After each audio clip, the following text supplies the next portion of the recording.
The scream pierced through the crowded mall like a siren, instantly chilling Mia Donovan's blood. Without hesitation, she abandoned her shopping bags and sprinted toward the sound, her heart pounding against her ribs.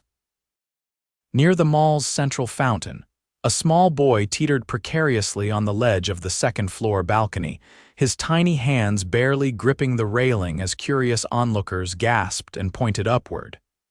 In that moment, Mia didn't think she acted. "Stay still, sweetie." She called up, calculating the distance as she positioned herself directly beneath him. The boy, no more than 5 years old, whimpered as his fingers began to slip. When his grip finally gave way, Mia lunged forward. The impact sent her sprawling backward onto the hard tile floor, but the child landed safely in her arms, his terrified sobs echoing against her chest. Pain shot through her shoulder, but it hardly registered as she cradled the trembling boy. "It's okay now, you're safe," she whispered, brushing dark curls from his tear-stained face. "What's your name, buddy?" Leo, he hiccuped, clinging to her like a lifeline. "Well, Leo, you gave everyone quite a scare," she smiled, hoping to ease his fear. "Where's your daddy or mommy?" Before Leo could answer, the crowd parted, and a tall man in an impeccably tailored suit rushed forward, his face drained of color. "Leo." His voice broke as he dropped to his knees beside them. "Oh my God, Leo." He gathered the boy into his arms, holding him with such fierce protectiveness that Mia felt like an intruder witnessing something intensely private. When the man finally looked up at her, Mia was struck by eyes so intensely blue they seemed almost unreal against his tanned face and dark hair. Relief, gratitude, and something unreadable flashed across his features. "You saved my son," he said simply, his voice deep and still unsteady. "I turned my back for 1 second to answer a call and then," he broke off, pulling the boy closer. "Kids move fast," Mia said with a gentle smile. "I'm just glad I was here." Security personnel and mall staff had arrived, creating a protective circle around them. Someone helped Mia to her feet and she winced as pain shot through her shoulder again. "You're hurt," the man observed, his gaze sharpening with concern. "It's nothing," Mia insisted, though she couldn't help grimacing as she tried to rotate her shoulder. "Just a bruise from the fall." "Dad, she caught me like a superhero," Leo said, his small voice filled with awe as he looked at Mia. "She saved me." The man stood, keeping one arm firmly around his son while extending his other hand to Mia. "I'm Kieran Stone. This little daredevil is my son, Leo, and I'm eternally in your debt, Miss Mia Donovan." She took his hand, noting the strength in his grip and the expensive watch glinting on his wrist. "Miss Donovan, I insist on having a doctor look at that shoulder." His tone left no room for argument. "My personal physician isn't far from here." "That's really not necessary," Mia protested. "I need to get back to work soon. My lunch break is almost over." Kieran Stone pulled out his phone. "Where do you work? I'll personally call your employer and explain the situation." Something about his confident manner suggested he was used to getting his way. Before Mia could respond, a mall security officer approached. "Mr. Stone, sir, we've contacted the authorities as per protocol. They're asking if you'd like to file a report." Mia blinked in surprise. The security guard clearly recognized Kieran, treating him with deference that seemed unusual for a routine incident. "That won't be necessary," Kieran replied. "It was an accident, and thanks to this young woman, no harm was done." He turned back to Mia. "Please, Miss Donovan. Let me do this small thing. Leo and I would both feel better knowing you're properly taken care of." Looking at the little boy's earnest face, Mia found herself nodding. "All right, but just a quick check." 20 minutes later, Mia found herself in a sleek black SUV with tinted windows, driven by a professional-looking man who hadn't blinked an eye when Kieran had appeared with Leo and Mia in tow. "Thomas, we're going to Dr. Reeves' office," Kieran instructed, settling Leo between them in the back seat. "Right away, sir," the driver responded, smoothly pulling away from the mall entrance. Mia's discomfort grew as they drove through the exclusive part of the city. She was acutely aware of her simple jeans and sweater next to Kieran's obviously expensive clothing. She worked as an elementary school art teacher, and while she loved her job, it certainly didn't afford her the lifestyle that Kieran Stone clearly enjoyed. So, Miss Donovan, please just Mia, she interrupted. Mia, he continued with a small smile. What do you do when you're not rescuing children from certain disaster? I teach art at Pinewood Elementary, 3rd through 5th grade. Leo perked up at this. You draw pictures? I love drawing. Well, we do more than just drawing. We paint, sculpt, make collages, all kinds of fun stuff, Mia replied, finding it easier to talk to the boy than his intimidating father. Dad, can I take Miss Mia's art class? Leo asked eagerly. Kieran ruffled his son's hair. I'm afraid you go to a different school, buddy. But maybe Miss Donovan could give you some art tips sometime. There was a question in his eyes as he glanced at Mia, and she felt a strange flutter in her stomach. Before she could respond, they arrived at their destination, a private medical clinic, with a discreet entrance and reception area that looked more like a luxury hotel lobby than a doctor's office. Dr. Reeves turned out to be a friendly, no-nonsense woman who examined Mia's shoulder with efficient care. Minor sprain and bruising, she pronounced. Nothing broken, but you'll be sore for a few days. I'll prescribe an anti-inflammatory and recommend ice, rest, and limited movement for 48 hours. While Mia was getting her prescription, she overheard Dr. Reeves speaking quietly to Kieran outside the exam room door. She's very lucky it wasn't worse, Kieran. Catching a falling child could have resulted in serious injury. I know, came Kieran's grim reply. I don't even want to think about what could have happened to either of them. When they emerged, Kieran had Leo perched on his shoulders, the boy giggling as he held onto his father's head for balance. All set? Kieran asked, his expression lighter now that he knew she was okay. Mia nodded, suddenly feeling awkward. Thank you for this, but I should really get back to work. Absolutely not, Kieran stated firmly. Doctor's orders are rest, and I'm making sure you follow them. Thomas will drive you home. But my students, I've already spoken with your principal, a Mrs. Chen. She was very understanding once I explained what happened. She's arranged coverage for your classes for the rest of the week. Mia stared at him, a mixture of gratitude and irritation brewing. You called my principal. How did you even know where to call? Kieran had the grace to look slightly abashed. I may have looked up Pinewood Elementary while you were being examined. I wanted to make sure everything was taken care of so you wouldn't worry. That's thoughtful, but also a bit presumptuous, don't you think? A genuine smile spread across his face, transforming his features from merely handsome to breathtaking. I've been called worse things. Now, where should Thomas take you? Mia reluctantly gave her address, and during the drive, Leo chatted animatedly about his favorite dinosaurs, cartoons, and his upcoming 6th birthday. Kieran occasionally added comments but mostly watched the interaction between Mia and his son with a thoughtful expression. When they pulled up in front of her modest apartment building, Mia felt self-conscious again. It was a decent place in a safe neighborhood, but nothing like what Kieran Stone would be accustomed to.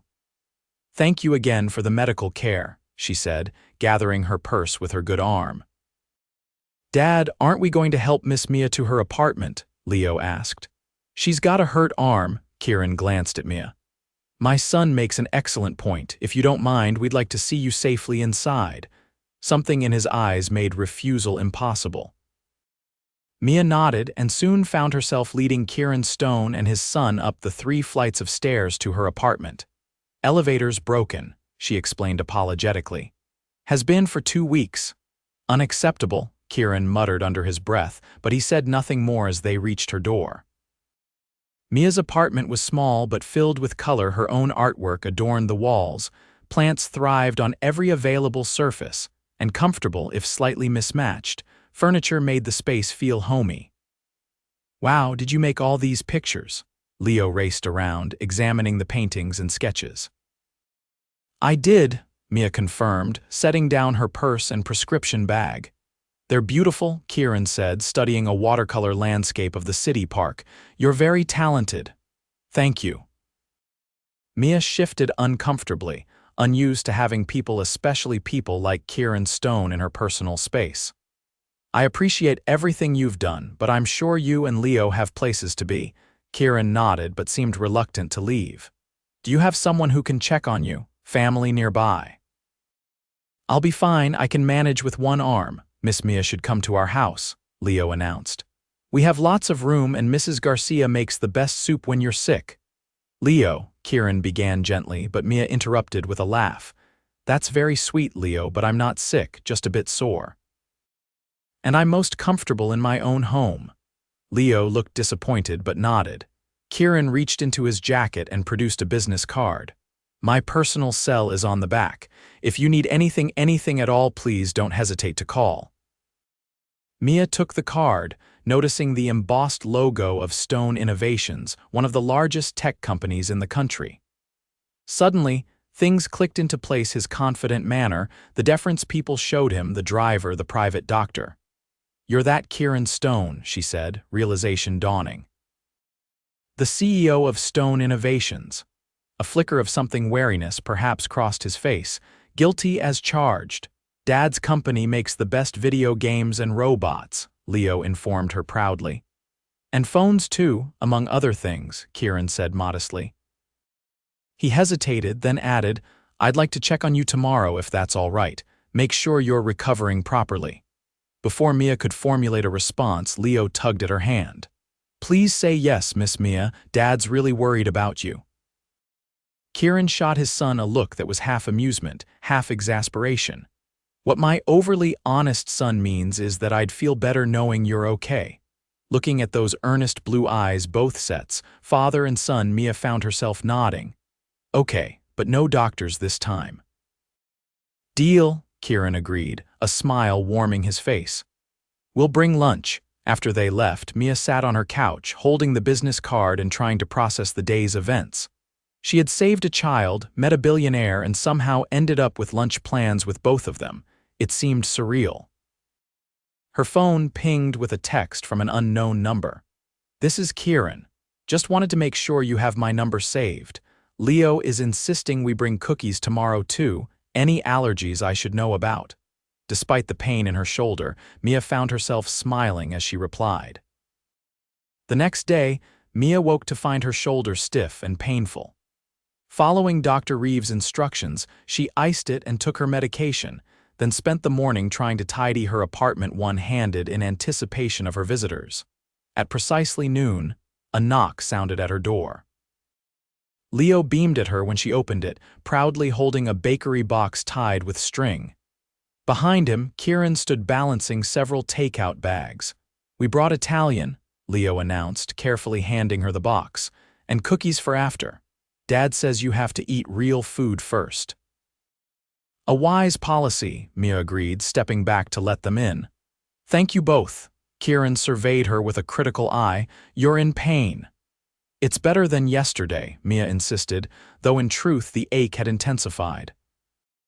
Sit, he commanded, setting down the food and gently guiding her to the couch. Leo and I will handle this. To her surprise, they worked efficiently together, with Leo setting the table while Kieran unpacked containers of pasta, salad, and garlic bread. There was something endearing about watching the powerful CEO and his son performing such mundane tasks in her small kitchen. Leo tells me you're quite the art expert, Kieran said as they ate. He hasn't stopped talking about your paintings. Leo nodded enthusiastically around a mouthful of spaghetti. Can you teach me to paint like you, Miss Mia? I'd be happy to give you some pointers sometime, she replied, touched by his interest. Maybe when your shoulder is better, Kieran suggested, which reminds me I spoke with Dr. Reeves this morning. She recommended a physical therapist who could help speed your recovery. Mia set down her fork. That's thoughtful, but my insurance probably wouldn't cover a specialist like that. I've already taken care of it, Kieran said smoothly. It's the least I can do. Mr. Stone, Kieran, please. Kieran, she corrected. I appreciate everything you're doing, but I can't accept that. You've done more than enough already. He leaned forward, his expression serious. Mia, you saved my son's life. There is literally nothing I could do that would be enough to repay that debt.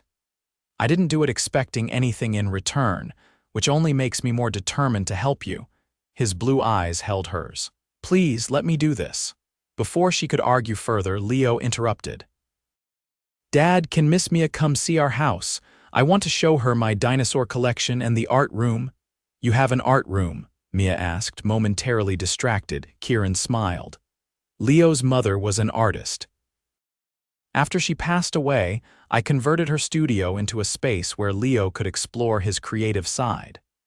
The mention of Leo's mother caught Mia off guard. She hadn't considered that Kieran might be widowed. She'd simply assumed he was divorced or had never married. "I'm sorry for your loss," she said softly. A shadow passed over Kieran's face. "It was 4 years ago, cancer. Leo was just a baby." "Dad keeps all of Mom's paintings in the big room," Leo added matter-of-factly. "He says they're too special to sell." Kieran cleared his throat. "Anyway, Leo's right. We'd love to have you visit sometime. When you're feeling better, of course." "I'd like that," Mia found herself saying, surprised by how much she meant it. Over the next week, Kieran and Leo became fixtures in Mia's life. Despite her initial protests, Kieran arranged for the physical therapist to visit her apartment, and he frequently checked in via text or phone. Leo sent her drawings, which Kieran's assistant delivered along with meals from high-end restaurants that Mia could never have afforded on her teacher's salary. When she was finally cleared to return to work, Mia found a car waiting outside her building. Kieran's driver, Thomas, with instructions to take her to and from school until her shoulder was fully healed. "This is ridiculous," Mia told Kieran when she called him that evening. "I can take the bus like I always do." "Humor me," he replied, and she could hear the smile in his voice. "Besides, Leo and I were hoping you might join us for dinner Friday night at our house. The famous dinosaur collection awaits your expert artistic assessment." Mia hesitated. The more time she spent with Kieran and Leo, the more attached she was becoming to both of them.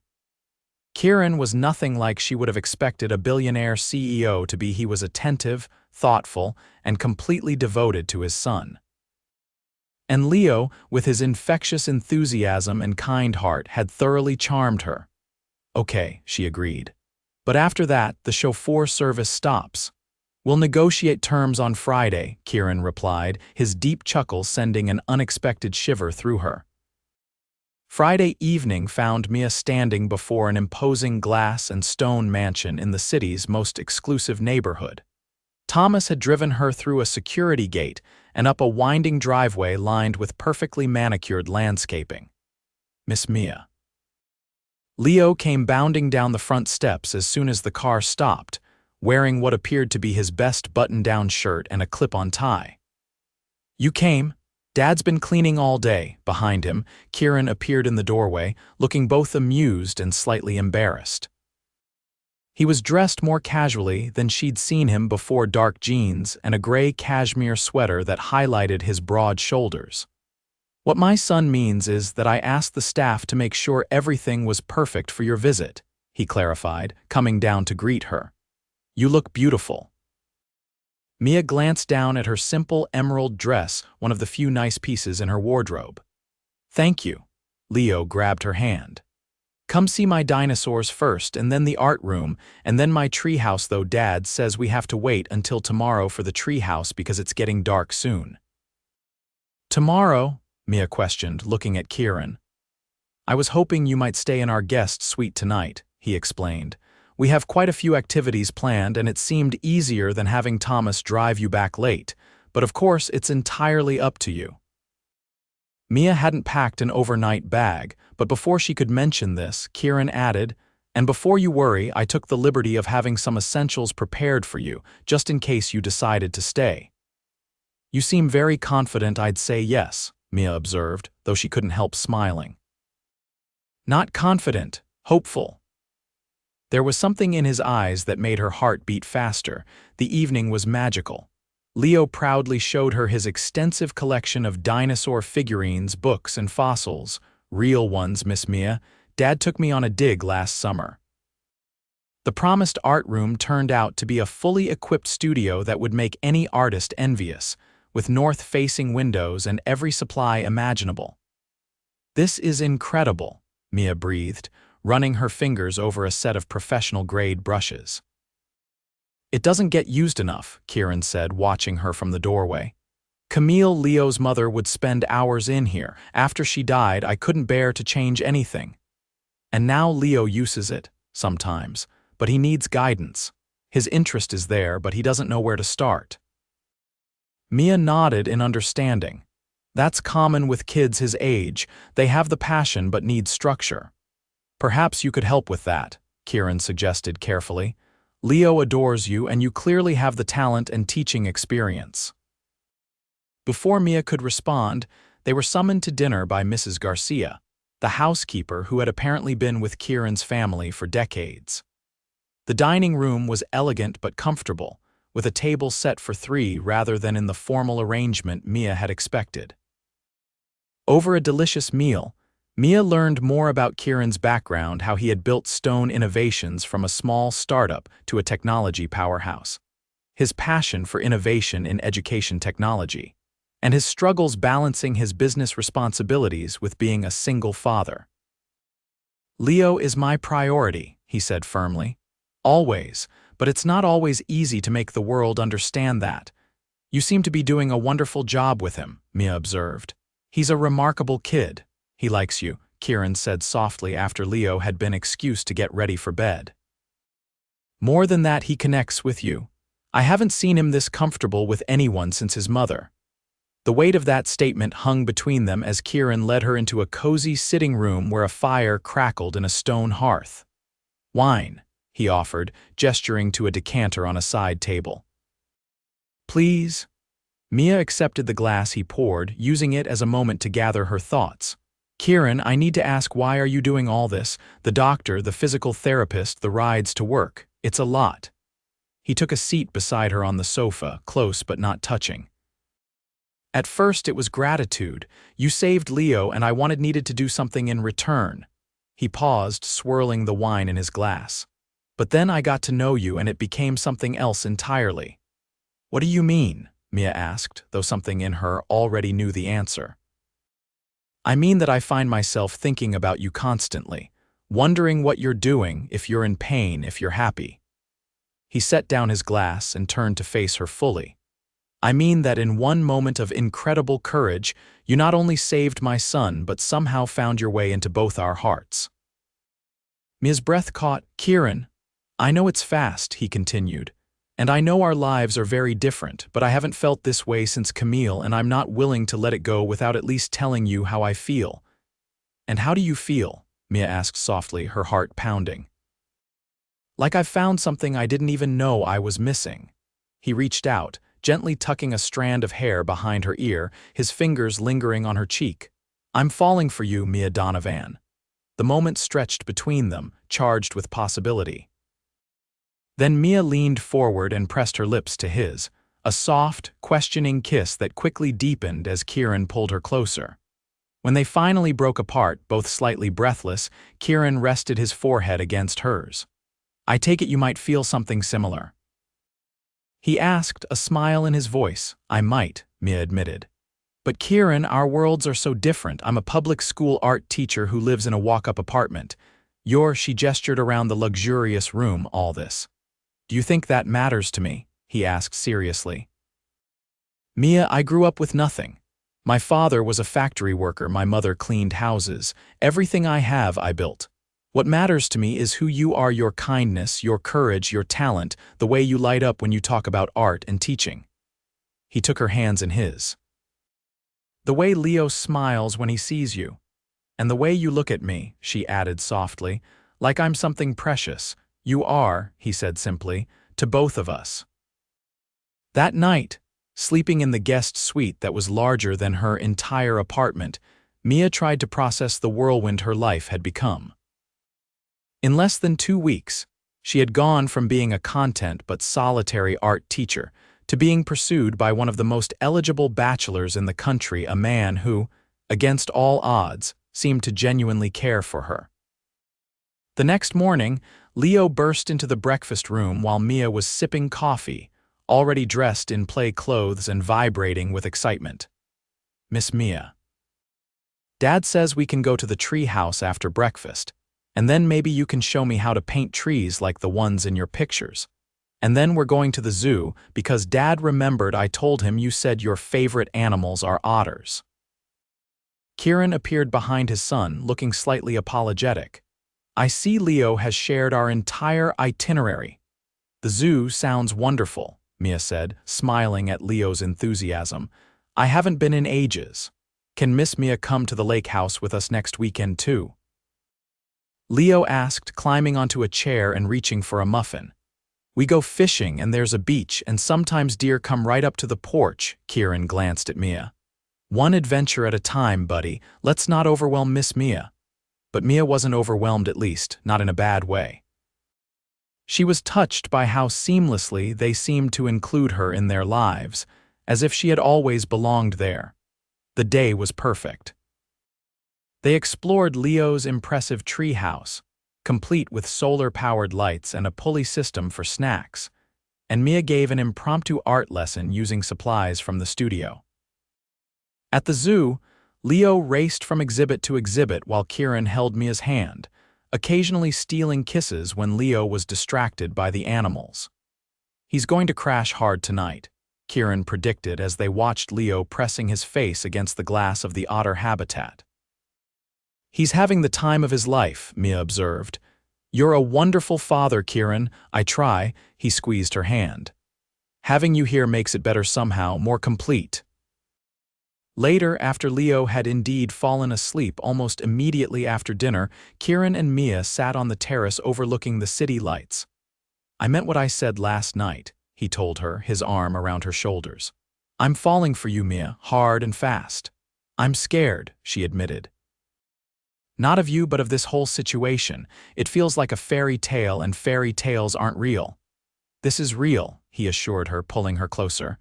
"I'm real, Leo is real, what we're feeling is real." "But what happens when reality sets in?" "When you remember that I'm just a regular person and you're—" "Don't," he interrupted gently. "Don't diminish yourself and don't put me on a pedestal. Money doesn't define either of us." He turned to face her, taking both her hands in his.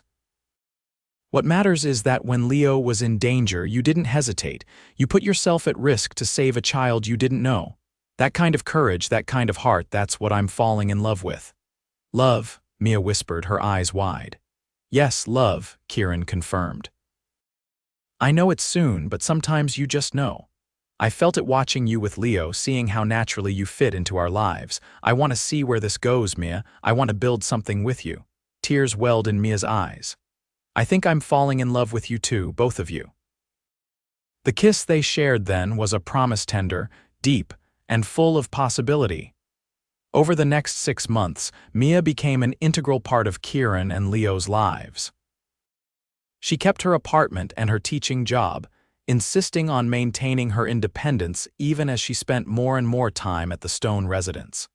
Kieran respected her boundaries, never pushing her to change more than she was comfortable with. He attended school functions and art shows with her, charming her colleagues while never flaunting his wealth or status. In return, Mia brought warmth and creativity back into the Stone home, filling the art studio with new works and teaching Leo techniques that helped his own talent flourish. Their relationship wasn't without challenges. There were paparazzi photos and gossip columns speculating about the mysterious teacher who had captured Kieran Stone's heart.